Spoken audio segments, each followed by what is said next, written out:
Hi, my name is Max Denton with Z Systems, and I'm here today to talk about XDCAM workflow.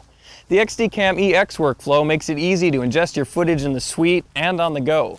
To prove that, I'm going to walk you through the workflow from the back of this Army truck while Scott here drives us through the woods.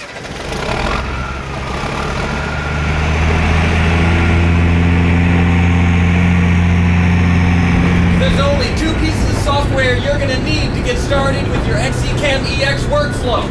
The first is the Sony XDCAM drivers, and the second is the Sony XDCAM EX log and transfer plugin for Final Cut. Both of these are available for free on Sony's website and are easy to install.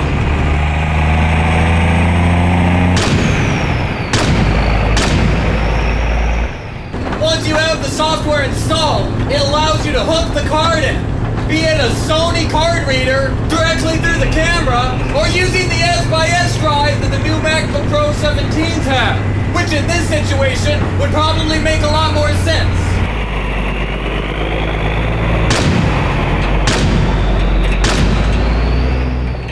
All you're going to need to do is open up the card, which will mount on your desktop like any other drive, and you'll find a folder called BPMG. Okay, this folder sort of represents your tape master, if you want to think of it that way, wherein it represents every file, every bit of data that's on the card.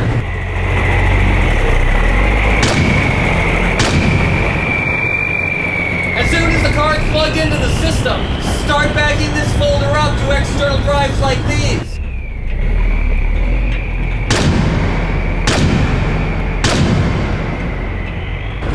So now we're going to launch Final Cut and go into Log and Transfer. Now that we have the plugin, Log and Transfer is going to natively recognize that BPAV folder format, which can be found on our external drive or directly off the card or camera.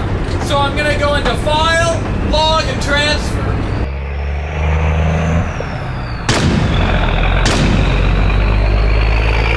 Now I'm simply going to click the plus button in Log and Transfer here and point it wherever this BPAV folder might live. Mine's on the desktop. I hit choose and it's going to scan through the card image and find any associated media and list all the clips. At this point, I can go through and I can scrub. I can enter any login information about the clip, scene angles, any of that, which will carry directly into my Final Cut bin. Once I have the clips logged, I select the clips I want or hit Command A to select them all.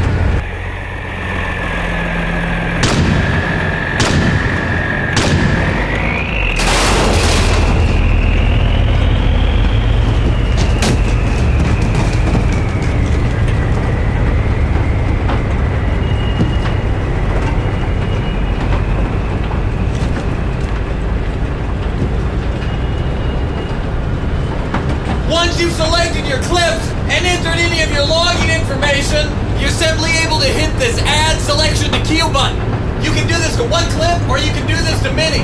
What this is going to do is unwrap the XDCAM files from their native wrapper and put the same codec information in the same bitrate, the same resolution, into a QuickTime file that Final Cut can read natively.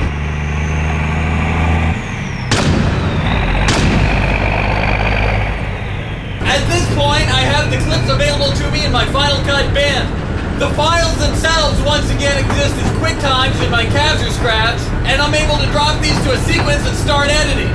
If I wanted to, I could transcode these files into a format like a ProRes or Random Compressed if I was going to mix them with a whole bunch of clips from another format. But in this case, I can leave them as XDCAM EX, drag them into my timeline, and start working on my show.